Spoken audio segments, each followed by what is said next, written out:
Hi friends, welcome to our channel. Miss అమ్మ అలా గుడికి వెళ్తూ ఉంటుంది. వెనకాతలే ఫాలో అవుతూ బాబ్జీ వెళ్తూ ఉంటాడు. ఇక ఒక్కసారిగా మిస్ అమ్మ మీదకి అటాక్ చేస్తాడు.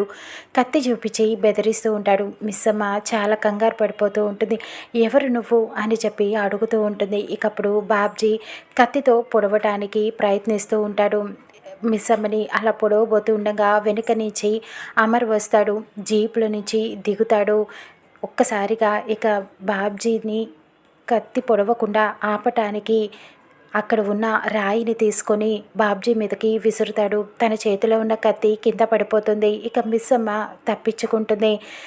వెంటనే అమర్ పరిగెత్తుకుంటూ బాబ్జీ దగ్గరికి వస్తాడు. ఇక బాబ్జీని కొట్టడానికి ప్రయత్నిస్తూ ఉంటాడు.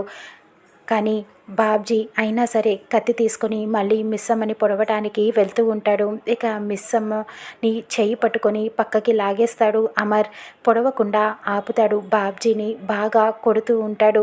పట్టుకోవటానికి ప్రయత్నిస్తూ ఉంటాడు. కానీ మిస్ అమ్మని మళ్ళీ పొడవటానికి ప్రయత్నిస్తూ ఉండగా అమర్ చెయ్యిని అడ్డు పెడతాడు.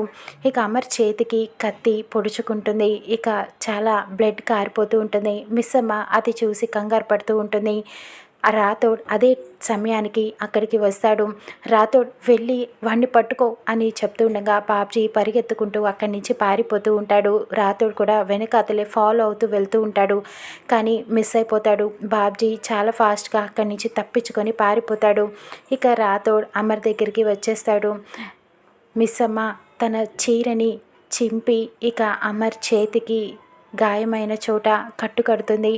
అమర్ని అలా చూసి చాలా కన్నీళ్లు పెట్టుకొని బాధపడుతూ ఉంటుంది. ఏమండి, మీకేమీ కాలేదు కదా, చాలా రక్తం కారిపోతుంది. రాథోడ్ వెంటనే డాక్టర్కి ఫోన్ చెయ్యి అని చెప్పి కంగారు పెడుతూ ఉంటుంది. హాస్పిటల్కి తీసుకువెళ్దాం అని అమర్ని అక్కడి నుంచి ఇక తీసుకొని వెళ్ళిపోతుంది.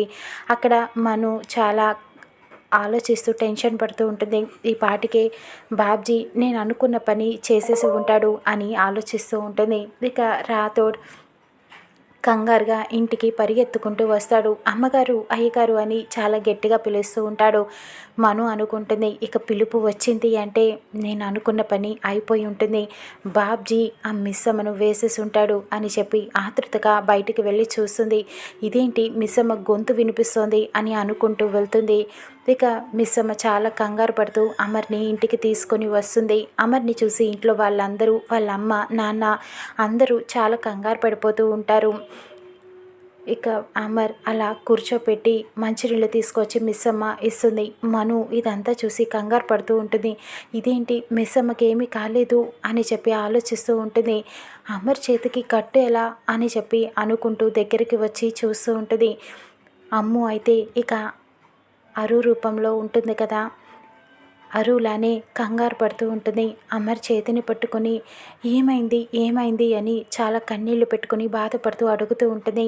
అమర్కి ఒక్కసారిగా అరునే గుర్తుకు వస్తుంది. అమ్ముని చూసి చాలా బాధపడుతూ ఉంటాడు. అమ్ము అమర్ చేతిని పట్టుకొని చాలా జాగ్రత్తగా ఉండాలి కదా నాన్న, నీకేమైనా అయితే మేమేమైపోవాలి, ఆలోచించాలి కదా, ఏమైంది అని కంగారుగా అడుగుతూ ఉంటుంది. ఇక అంజు, ఆనంద్, ఆకాష్ అందరూ కంగారు పడుతూ ఉంటారు. అమర్ పిల్లల్ని దగ్గరికి తీసుకొని హత్తుకుంటాడు. నాకేమీ కాలేదు, మీరేం భయపడొద్దు అని చెప్పి ఓదారుస్తూ ఉంటాడు. జాగ్రత్తగా ఉండాలి కదా నాన్న అని అమ్ము హెచ్చరిస్తూ ఉంటుంది అమర్ని. అసలు ఏమైంది అమర్ అని మను అడుగుతూ ఉంటుంది. ఏదో చిన్న గాయం అంతే అని అమర్ చెప్తూ ఉంటాడు. ఇక నిర్మల, అమర్ వాళ్ళ నాన్న కంగారు పడుతూ ఉంటారు. ఏమైంది అని అడగటంతో మిస్ అమ్మ చెప్తుంది జరిగిందంతా. నేను గుడికి వెళ్తుంటే నా మీదకి ఎవరో కత్తి తీసుకొని నన్ను పొడవడానికి వచ్చారు. సరైన టైంకి ఈయన వచ్చి కాపాడారు. అప్పుడే ఈయన చేతికి గాయమైంది అని చెప్పడంతో ఇక నిర్మల కంగారు పడుతూ ఉంటుంది. నీకేమీ కాలేదుగా మిస్ అమ్మ అని అడుగుతూ ఉంటుంది. నాకేమీ కాలేదు, కానీ ఈయనకే దెబ్బ తగిలిందని చెప్తూ ఉంటుంది. అసలు ఎవడ్రా వాడు, మిస్ అమ్మని చంపడానికి ఎందుకు వచ్చాడు అని చెప్పి అమర్ వాళ్ళ నాన్న అడుగుతూ ఉంటాడు. ఇకప్పుడు అమర్ చెప్తాడు, మిస్ అమ్మని చంపటానికి వచ్చాడు అని చెప్తూ ఉంటాడు. ఇక రాథోడ్ అంటాడు, నగల కోసం వచ్చాడేమో అని చెప్తూ ఉంటాడు. లేదు, మిస్ అమ్మని చంపటానికి వచ్చాడు, వాడి పేరు బాబ్జీ. అరుని యాక్సిడెంట్ చేసి చంపింది వాడే, ఇప్పుడు మిస్ అమ్మని కూడా చంపడానికి వచ్చాడు అని అనటంతో ఇక మను ఒక్కసారిగా కంగారు పడుతూ ఉంటుంది. అమ్ము కూడా ఇక మనుని అలా కోపంగా పిడికిలు బిగించి మరి చాలా కోపంగా చూస్తూ ఉంటుంది. ఇక మను కంగారు పడిపోతూ ఉంటుంది.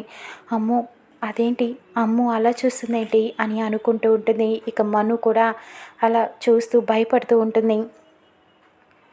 మిస్ అమ్మ అనుకుంటుంది, అందుకేనా నన్ను కావాలని ప్లాన్ చేసి ఒంటరిగా గుడికి వెళ్ళేలా చేసింది. ఇక మనుతో చాలా జాగ్రత్తగా ఉండాలి అని మిస్ అమ్మ ఆలోచిస్తూ ఉంటుంది. అదేంట్రా మన కుటుంబం మీద వాడికి ఎందుకు అంత పగ అని అమర్ వాళ్ళ నాన్న అడుగుతూ ఉంటాడు. తెలుసుకుంటాను, వాడిని పట్టుకొని తీరుతాను. వాడు పారిపోయాడు, ఎక్కువ రోజులు దాక్కోలేడు. వాడిని ఎలాగైనా బయటికి తీసుకొస్తాను. వాడు వెనకున్నది ఎవరో కనుక్కుంటాను అని అమర్ చాలా గట్టిగా నిర్ణయించుకొని చెప్తూ ఉంటాడు. మను అలా అమ్ముని చూస్తూ లోపలికి వెళ్ళిపోయి గదిలోకి తలుపు వేసుకుంటుంది. అదేంటి అమ్ము అలా చూస్తుందేంటి? అమ్ము ఇక నిజం తెలిసిపోయింది కాబట్టి మనం దాన్ని ఎక్కువ రోజు ప్రాణాలతో ఉంచకూడదు. నా నిజం తెలిసిపోయింది కాబట్టి దాన్ని చూస్తూ ఊరికే వదిలేయకూడదు. ముందు దానంతు తేల్చాలి అని ఆలోచిస్తూ ఉంటుంది. ఇక ఇలా ఉండగా బాబ్జీకి ఫోన్ చేస్తుంది.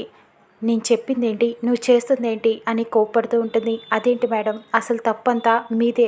మీరు ఆవిడ ఒక్కదే గుడికి వస్తుందని చెప్పారు, కానీ వెనకాతలే అమర్ బాబు ఎలా వచ్చాడు అని చెప్పి అడుగుతూ ఉంటాడు బాబ్జీ.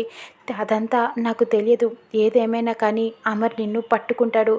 నువ్వు కొద్ది రోజులు అండర్ గ్రౌండ్కి వెళ్ళిపో అని హెచ్చరిస్తుంది. ఇక బాబ్జీ అక్కడి నుంచి పారిపోతాడు. ఇక ఇదిలా ఉండగా అమర్ని దగ్గరుండి మిస్ అమ్మ గదిలోకి తీసుకువెళ్ళి కూర్చోపెడుతుంది. చాలా హడావిడి చేస్తూ ఉంటుంది. మీకు బాగానే ఉంది కదా, జాగ్రత్తగా నడవండి అని చెప్తూ ఉంటుంది. ఇక మిస్ అమ్మ చేతిని వదిలించుకుంటాడు అమర్. నాకు గాయమైంది చేతికే, కాలికి కాదు, నేను నడవగలను, నువ్వు తప్పుకో అని కోపంగా అంటాడు. ఈయనకి ఎప్పుడు కోపడాలో ఎప్పుడు సైలెంట్గా ఉండాలో ఆ మాత్రం కూడా తెలియదు అని మిస్ అమ్మ అనుకుంటుంది.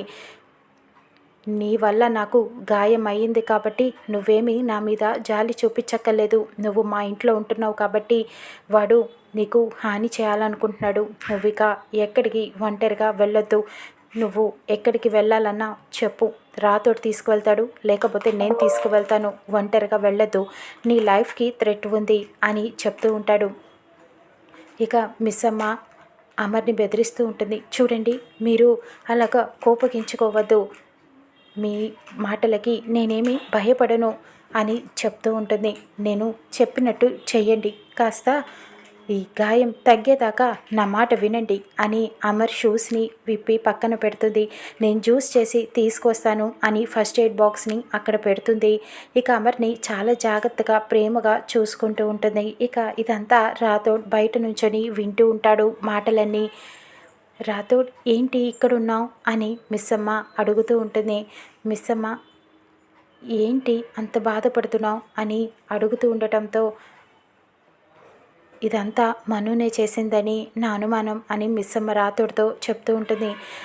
ఇందాక నువ్వు అన్నగా ఒక మాట అడగచ్చా నేను మిస్ అమ్మ నిన్ను అని అడుగుతూ ఉంటాడు. అడుగు రాథోడ్ అని మిస్ అమ్మ అనటంతో, ఇందాక సార్కి గాయమైతే నువ్వు చాలా బాధపడ్డావు కదా, ఇదంతా ఏ రూపంలో ఉండి చేస్తున్నావు? నేను మా అమ్మగారిని నీలో చూశాను. ఆవిడచ్చు ఇలాగే బాధపడతారు, నువ్వు కూడా అలాగే బాధపడ్డావు. నిజంగానే ఇదంతా ఏమనుకొని చేస్తున్నావు అని అడుగుతూ ఉంటాడు. మిస్ అమ్మ ఆలోచనలో పడుతుంది. ఇక అమర్ పైన ప్రేమ పుడుతుందా మిస్ అమ్మకి చూద్దాం.